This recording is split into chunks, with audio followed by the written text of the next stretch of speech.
All right, guys. The fight of the night was Dern versus Hill. Performance of the night went to Slava and Diego. They all won $50,000. Who's got the first question? That'll be me today. No John Morgan. So Hi. Like I just got to know what you thought of that main event because it was so badass. I'm so glad that that's the fight we moved to the main event here tonight.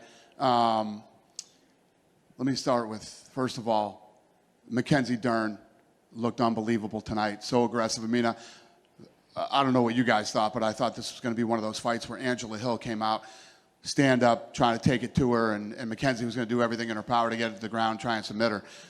And to see Mackenzie's stand up, you know, the punches, the knees, actually hurting Angela Hill, who's tough as nails. Then on the flip side, Angela Hill, who's so tough and durable, you know, getting into these positions, you know, arm barred twice, stayed out of it. Gets hit with that big knee, gets taken down, and still has, you know, the wherewithal to stay out of submissions. And it was a badass fight. It was as good of a main event as you could ever hope for. Yeah, it was incredible. For whoever's watching this thing right now, if you didn't see the fight today, you should go to ESPN Plus and watch the main event. The whole card's great, but the main event is pretty badass. There were also two fighters making their debuts in different weight divisions tonight that performed really well, Chase Hooper and Joaquin Buckley. I'm just curious what you thought of those performances as well. Yeah, you know, obviously Hooper, you know, always fun. And, you know, the back and forth with the submission game was awesome. Great win for him. And then, you know, Buckley, beautiful head kick knockout. I mean, it was a good card, great performances. And, yeah. Loopy asked for a fight on September 16th. I don't know if there's one scheduled yet. Do you know if there's going to be a fight on that? I don't either. That makes two of us. Somebody else said they wanted to fight again. Was it just Loopy, or somebody else said September 2 that they wanted to fight? Maybe it was just Loopy, but I don't remember. But I don't know. Off the top of my head right here, right now, I don't know. And I know I asked you last week if there was any update on Conor and Michael Chandler. Conor has said that there will be an announcement for the fight during the airing of Tough. Is that correct? That's correct. So there's a fight signed? There's a fight. Okay. Well, he has to get into the USADA pool first. He's filling out the paperwork. I don't know how soon that'll be done or what's going on, but that's his business that he's handling with USADA, and but it's all in motion. Can we expect that this year? The fight? Yeah. I mean, that's what we're shooting for. I mean,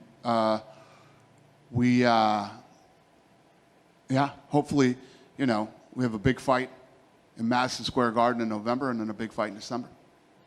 You also announced the BMF title is going to be on the line again. Curious what the decision was to bring that back. Yeah, you know, war room shit every Tuesday. We're in there, and you know, as we were putting that card together for Utah, we thought that Poirier and Gaethje is such an awesome fight. Masvidal retired, so we put the BMF up. You have no idea how many of these fighters want to fight for the BMF title. They all want to fight for that belt. So it's fun. It's different. So we'll do it again. Could we potentially see that belt come around a little more often now? Is that something that maybe they'll need to defend? Yeah, I don't know. I mean, when you think about coming up with it the first time, those are the two right guys, and so are these. These are the two right guys for that too. And you know, whether that thing's in play or not in play, that fight is what it is. But everybody wants that belt, so what the hell? Has Masvidal talked to you at all about that? Is he give his blessing or commented at all? No. I haven't talked to Masvidal about it. And we also got to ask about Francis Ngannou going to PFL. I'm just curious about your thoughts on that deal. You know, based on what I know about the deal, which is not much, it makes no sense to me. I mean, you're going to pay a guy not to fight for a year, and it's already been like 18 months. He's fought 3 times in the last 3 years. It's just not what we do here. It's not what we do. And the day that we released him, I knew exactly what was going to happen. And Francis wants to take 0 risks. Doesn't want to take any chances. And he obviously didn't want to take a chance against John Jones. And after we saw what happened with Cyril Gane, you know, I don't blame him. I think the outcome would have been exactly the same.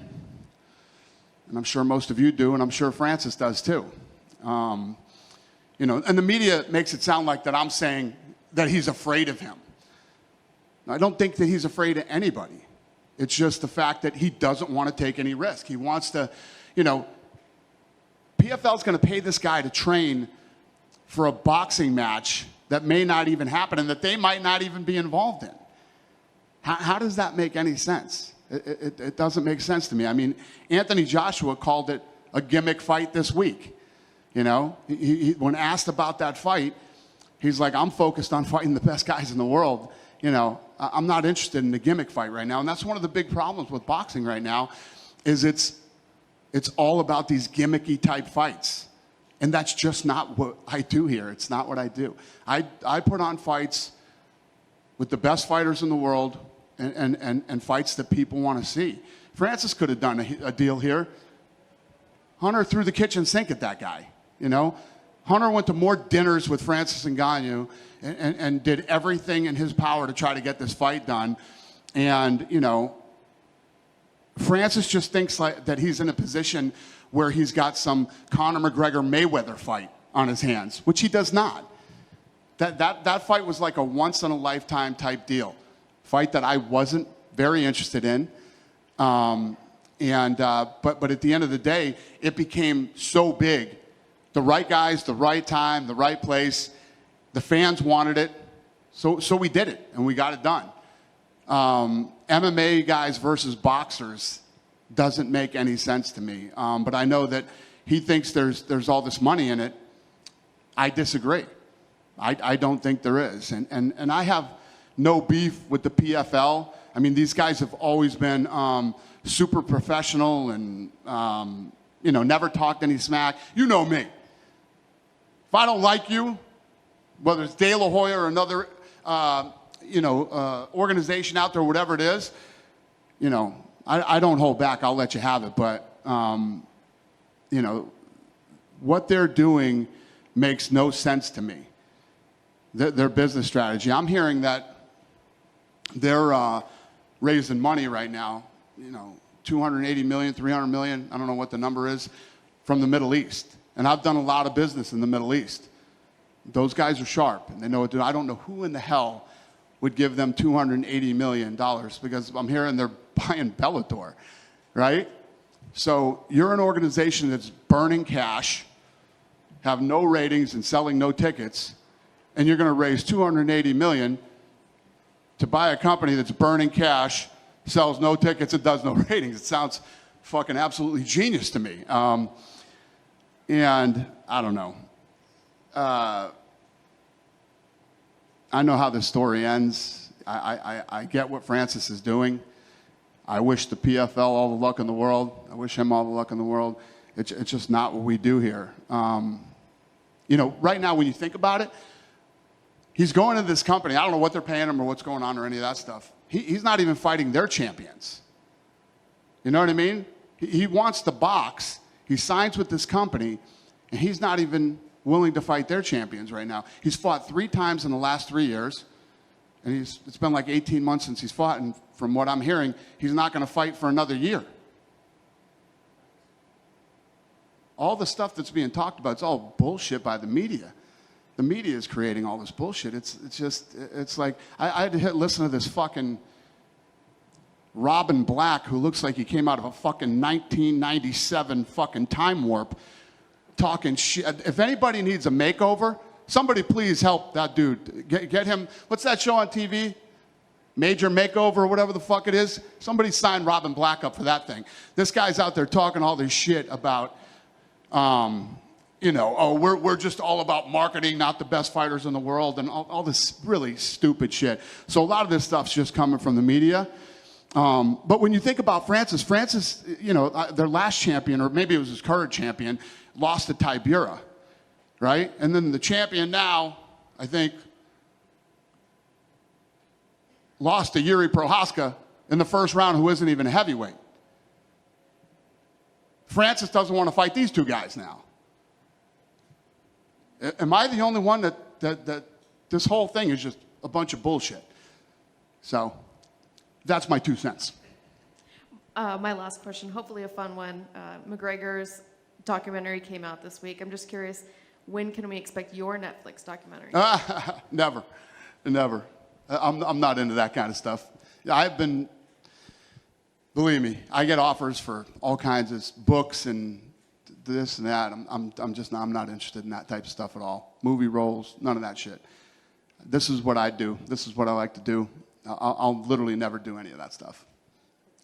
But Saw thank that you. you gave him a bonus, so I think we could tell you liked his performance. But Diego Ferreira coming in on the 3-fight skid and then doing what he did to Michael Johnson. What do you think about his performance and just how good he looked tonight? Yeah, I agree. That's what we were talking about tonight. You know, Michael Johnson is one of these guys that's, I think he's been finished 3 times or less in his entire career. And, yeah, what a hell of a performance tonight by him. Yeah, impressive.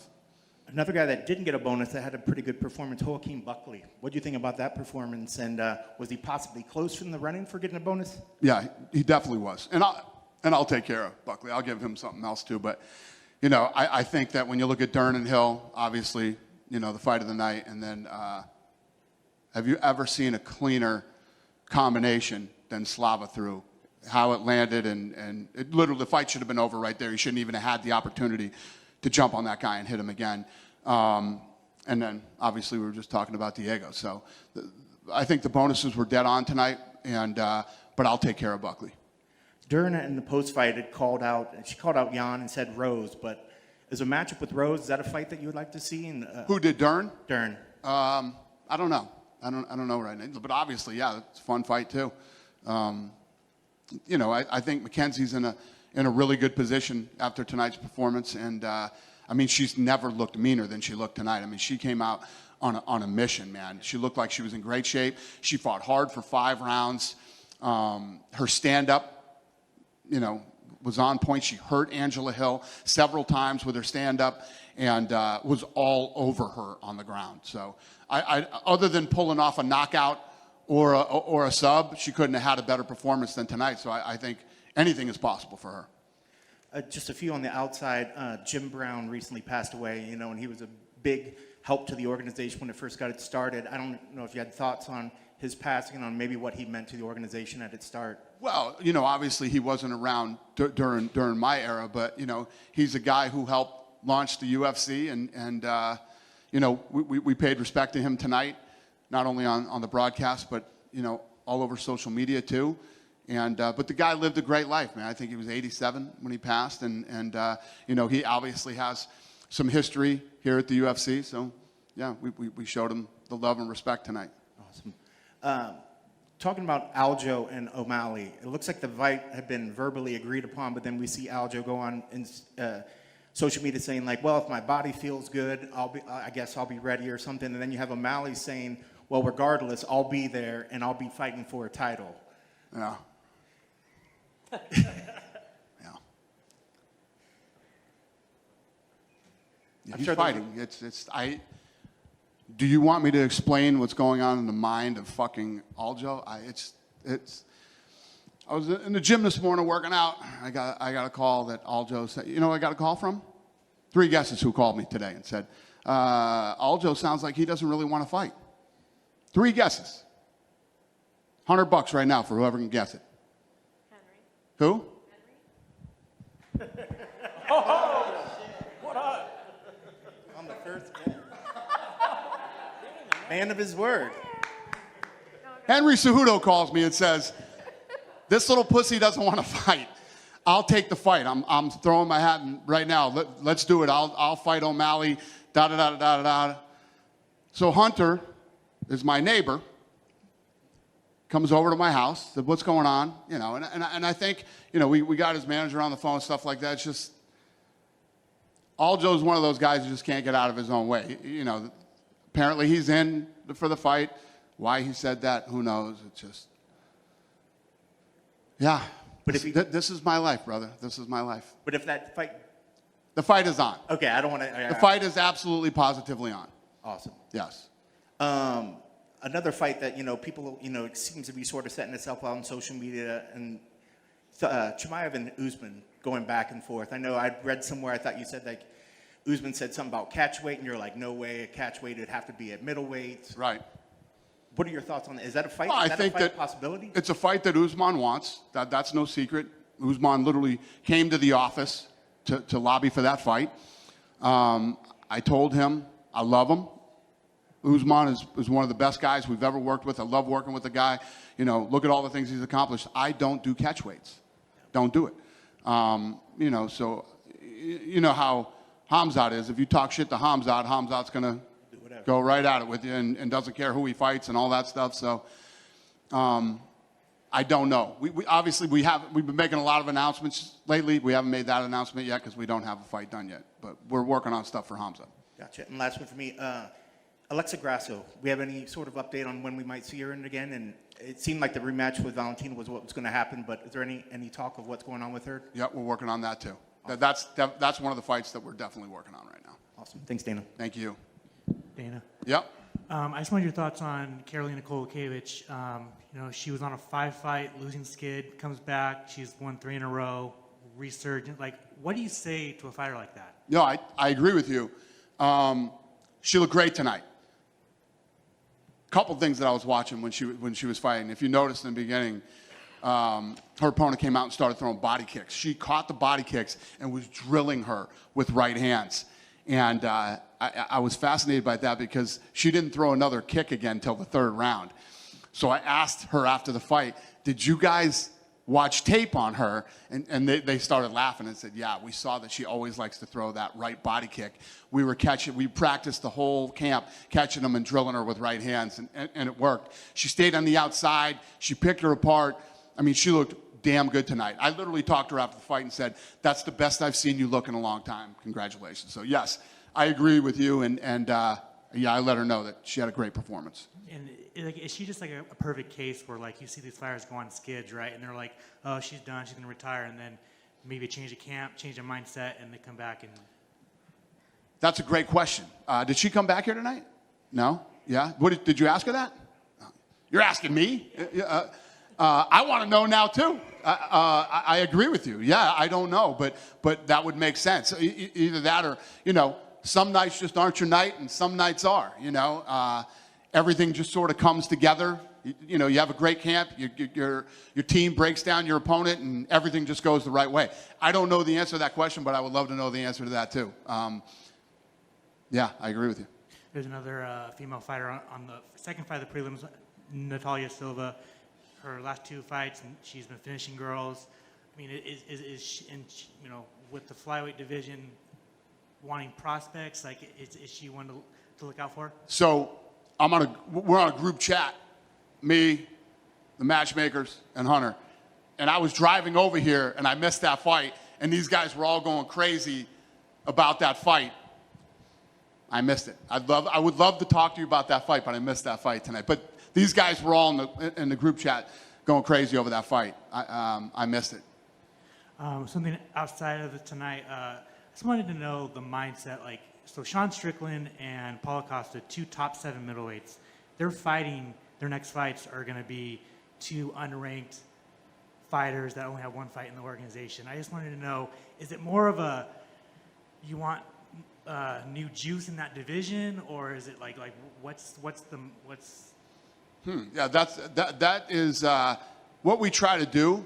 Is obviously when you have a division, Costa hasn't fought in a long time. You know what I mean? Strickland's been fighting a lot. So yes, the answer is yes. We'd like to bring guys in and see where they're at and see how they, you know, obviously the dude that Paulo Costa is fighting is tough as nails. You don't know how good some guys are until you get them in there into the top 15. And you think, when we're in the matchmaking room, we think some guys are ready for that step, and some guys we don't know. So they might fight 15, 14, whatever. And a lot of times, if guys, listen, what is said in public is never what really goes on behind the scenes, you know? And it's not my job to come out and try to make guys look bad. But, you know, both of these guys are fighting tough guys that are, you know, that aren't ranked. It's like tonight. I'll give you another perfect example. Mackenzie Dern, who I think is ranked number 8 in the world, is taking on number 14, Angela Hill, who has like a 15-13 record, right? Dangerous fight for her. Dangerous fight. Angela Hill is 15-13 because those 13 fights that she lost were exactly like tonight, and she fought like all the baddest women in the world. But for Mackenzie to take that risk, I mean, that's what this is all about. That's really what goes on here. We challenge people. And you know, number 8 doesn't always fight number 6 or number 5. It's just not the way it works. I hope I explained that right. Kind of. So UFC 293, Sydney. Are you saying you wanted to see Costa versus Strickland? I mean, it makes kind of sense. It makes some sense. It does? I mean, both of them coming off wins. Both of them, they wanted to fight each other. I don't know. It just kind of makes more sense than them both fighting unranked fighters. But I'm not a matchmaker. Well, let's see what happens that night when the fights happen. Very true. UFC 293 is in Sydney. I'm guessing you're hoping Israel Adesanya headlines that card, but with Robert and Dricus fighting 2 months prior at International Fight Week, it's going to be a quick turnaround for the winner of that fight. Are you kind of thinking about that, or? We'll make that announcement soon.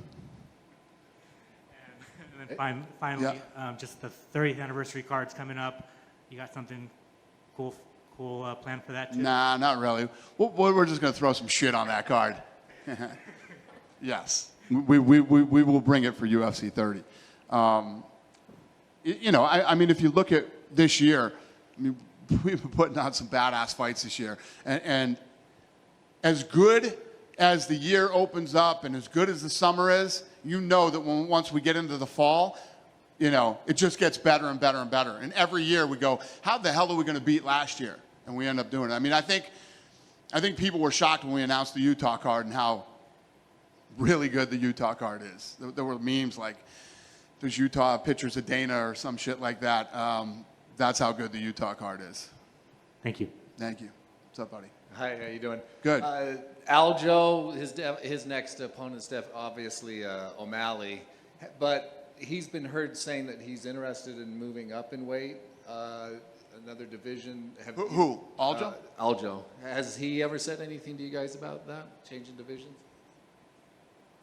Aljo. Aljo's fucking up this whole press conference tonight. No, I don't think so. I don't know what Aljo's doing. Aljo will be in Boston versus O'Malley. That's happening. Great. And then Grimbo, he defeated Sato for his first win for the first fight of the night tonight. He came back here talking about how he came over here broke, sleeping on the couch, had $7 in his bank account. When you hear stories like this of what the fighters go through and how they lay it out on all the line, I mean, it kind of shows out what a great sport this is. Yeah, it's one of the things that I love, you know, not just this sport, but one of the things that I love about combat sports in general. You know what I mean? Most of the people that compete in combat sports in general come from tough upbringings, come from tough backgrounds, face a lot of adversity before they ever make it, and they have the opportunity to change their families' lives and do these great things. Subject you guys love talking about. Power Slap, live, free on Rumble this Wednesday night. It's the same thing with these guys now. This thing didn't exist 3 months ago. It did, but very, very different than what it is now. And the money that's in the sport for these guys is life-changing money for these guys. It's you know, it's what's fun for me is it's almost like what you were just saying about, you know, the kid that fought tonight in the first fight telling, you know, his story of adversity to get here and change his life. I mean, that's exactly what's going on there with these guys. And we're lucky that we've been as successful as we were in such a short amount of time. There's real money in this thing now. And it literally, think about, you know, Garcia and Tank Davis. Another fight that when you talk about putting on fights that people want to see and that fans are interested in, I don't even think the promoters realized what they had with that fight. Because I think they were all shocked by the gate and they were all shocked by the pay-per-view. But really, when you step back and look at it after the thing plays out, there's nothing shocking about it. Garcia, this good-looking kid, you know, who basically was built on the internet, right? You know, they had all these great videos of him, how fast he was and all this stuff. And Tank Davis, who's a bad little motherfucker, right? And when you get these guys going, had Garcia won that fight, he'd be the new De La Hoya. I mean, he would be the new De La Hoya. But my point to this whole thing is, those are the type of fights that people want to see. Those are the kind of guys that people want to see in fights. And those are the kind of fights that will sell. There's so much gimmicky shit going on right now that when a fight like that pops up and catches the imagination of fight fans, it blows up. And it's one of the many things that I love about being in this sport. Talking about the power slap, what's the difference going to be between the first season and the second season? So the first season was done here in the United States, and you know how this country is. You know, right now you can't get anybody in the country from anywhere. This stuff originated in Poland and Russia. So I'm doing the second season in Abu Dhabi, and we will get the baddest dudes from all over the world. This thing is big in Russia. It's big in Poland. It's big in South Africa. It took off in India and Australia. So we'll bring in like the baddest dudes in the world for slapping in Abu Dhabi. Then we'll have the finale. Then the winners of that finale will fight these guys, you know, that'll all be slapping on Wednesday. Will there be a difference in bump up of pay or the way it's filmed? There's already a bump up. Yeah, that's already changed. So, you know, the first season, I told you guys, me and the Fertittas funded the first season, and we're good now. So, yeah, we're in a really good spot, and yeah, everything's going to change over the next couple of years for this thing. Yeah. Good? A quick one, Dana, just two for me. Let me circle real quick back to the boxing. Did you hear what happened last weekend at the Showtime with the Barrosos and Rolling stoppage? With the controversy with Tony Weeks, your opinion on that? I didn't see it, but I heard some stuff about that, but I couldn't, you know, I'm not educated on it enough to speak about it. I didn't see it. I just heard a little bit about it. All right. Early stoppage by the ref? A little controversial or questionable, so whenever you do, we'll talk about it. Okay. With the boxing, for example, tonight we had that big pay-per-view across the street, MGM. Did that boost up tonight's fight night that was already trending? Did that kind of give it like a little more? What are you talking about? Gervonta Davis and? Oh no, with tonight with the. Tonight? Kind of like the lead-in was the fight night. Did that give you guys even more traffic, more like a boost coming into that? I don't want to be a dick, but I didn't even know that fight was happening until yesterday. Seriously. But maybe, I don't know. This is what I truly believe. I believe that on a night when you have multiple combat sports on that people are interested in seeing, more people will stay home. I tell you guys all the time, my competition is whatever's going on Saturday night, right? It could be the new movie. It could be you got to take your wife out to dinner. It could be anything. But when you have multiple things on television at night, especially in combat sports, because a lot of combat sports people don't watch a lot of other sports.